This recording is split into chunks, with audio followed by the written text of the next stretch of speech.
It's such a joy to be around the chelas. Guru's salary is so small, but the fringe benefits are many. All the happiness around. But what shall we talk about today? We can have that which you've requested me, the rapid fire. I don't think we ever got into it. Oh, yes. Yes, that would be good. Okay. See, sometimes a question comes up, it's so interesting that you can just go on.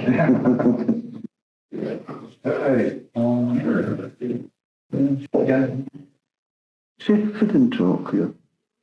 Maybe if you have something about spiritual healing.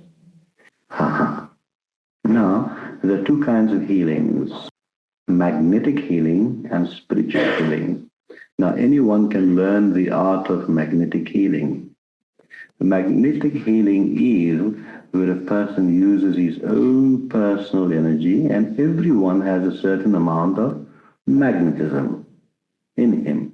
And just by thought force, he can transfer his magnetic energies onto another person, and that brings some relief to the person. But there is danger.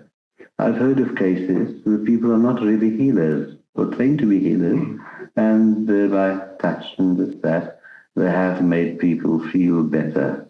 But there are also a lot of attendant dangers, because with the magnetism of the person's body, you don't only impart the energies, but you also impart the negativities that are in the person. So that is dangerous.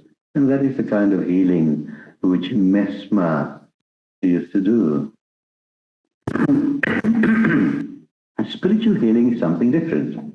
Spiritual healing is where a person does not use his own energies at all, but he has acquired the art of becoming a channel, so that it is not his energies that flow to the person that is to be healed, but the energies from universal sources, uplifting spiritual energies that are used in imparting to the person, so that those energies, being divine, are totally pure and devoid of any negativity of the personality of the healer.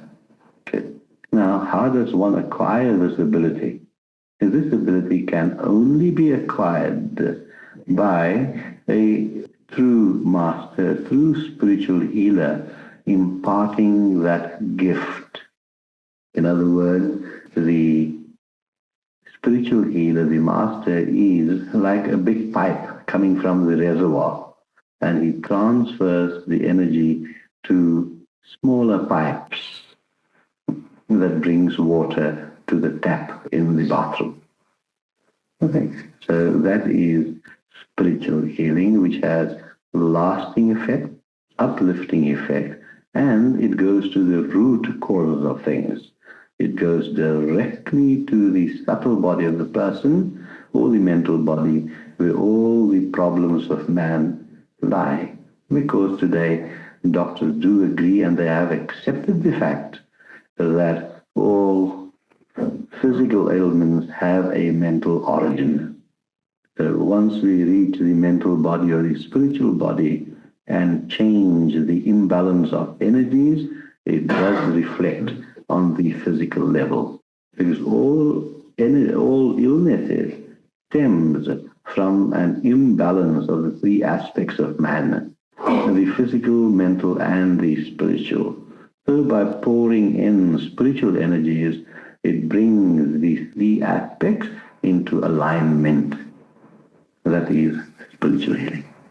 Fine. Next.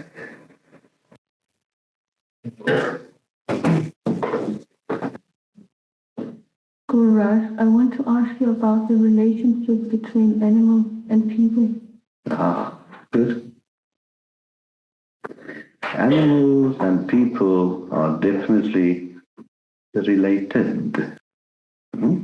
Related not so much physically on the surface value of things, but if you study the atomic and molecular structure, and the circulatory system, you would find that they are similar. The animals also have regenerative organs, and so does man. The only difference that lies there is the conscious level, because man is the only animal that has the power of thinking. So that is the only differences. But on the level of pure consciousness, man and animal is the same. Man must not regard an animal to be lower than himself. No, because an animal has certain qualities that man has not got, for example. A dog will know so many blocks away from the house that his master's coming home. Would you call that a kind of telepathy in an instinctive sense? And like that, many animals have certain powers which man, because of that thinking ability that is given to him, has developed an unnaturalness. An animal is totally natural because it is flowing with the laws of nature. Man, on the other hand, uses his mind so much in all its various thinkings and what have you, that he blocks those natural instincts, because man too can, go back to his natural self and develop the abilities which the animal has. Now, there are animals such as dogs, horses, elephants, etc., that are highly evolved. But one thing is sure, that they have to pass through the animal kingdom and enter the kingdom of man to become conscious of their consciousness. Because that is the path to divinity, that though the body, mind, and spirit, we regard them to be separate, it is just but one continuum. And man has to become conscious of consciousness, which is divinity, and that is why we have the thinking power. But after all the analysis of the thinking power, one has to put thinking aside and feel the way the animal feels. Because one is at the lower level, the other at a higher level. Like sound, if it's very low pitched, you can't hear it, it's inaudible, and sound vibrating at a very high rate is inaudible too, but look at the vast difference, the vast range, the great difference between the two. Therefore, whenever I hear of cruelty to animals, it pains me very much. They are living entities, creatures of God, and not different from us at all, from the essential level, from the fundamental level. There's just difference in degree, but not of kind. Some animals are really humans. Like dogs, they are more faithful and serving than 99.999% of human beings. That's a quality which is admirable. The dog would give his life for his master. How many friends would give their lives for their friends? Okay? The animals are good. Therefore, in primitive times, we call them primitive.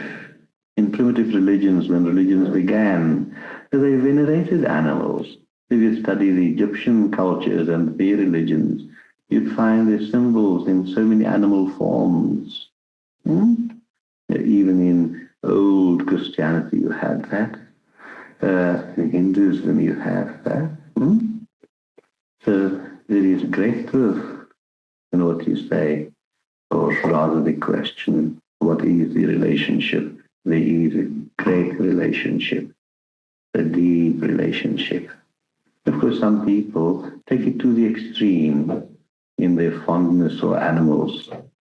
Nothing wrong with that as long as their fondness for human beings do not diminish. It must not be an escape.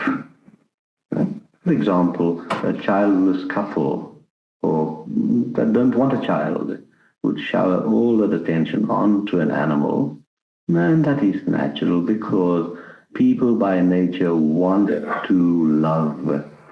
Now the question is, do they want to love something that does not answer back? Or can they really love someone that can answer back? The one love for the animal could be an escape, or it could be a beautiful spiritual communion with the animal. You love the animal not because it's an animal, but because it is an entity, alive, vibrant, with divine power. Good, nice. Nice to have pets and to care for them. I don't know if I should say this. Yeah. But the place where I come from, where you have this color bar and racial tension and people look down upon by one race to the other, they would go to bed with a little dog. But a human being, they would not even allow to come near their home. Now that is wrong. That is wrong. That is wrong. So the love for man or beast must be totally equal. Both to be appreciated in their own particular value. I have a little dog at home. He was not trained to do anything, but I remember when Charles Shaw and his wife, Linda, came to visit, the dog would get up, he would tell you about it, the dog would get up on his hind legs and do this. Right, Charles? Yes, you saw it. Anyone walks in, the dog gets up on his hind legs. Beautiful, beautiful. Good? Good, lovely question. Next. I know it's possible